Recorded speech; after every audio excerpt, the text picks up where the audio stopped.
to? Bakit may pulis nang involved? Di ba wala kang kasalanan? Di ba inosente ka?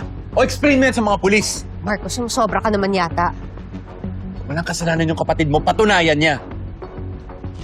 Check natin kung kaninong DNA itong dugo na nasa kutsilyo na to. Ate, ayoko makulong. Tulungan mo ako. Angel, hindi ka makukulong, okay? Hello po. Buti po nakarating po kayo. Kayo ba si Marco Panganiban? Ako nga ho. Ako ang nagpatawag sa inyo. At ito na mga ebidensya.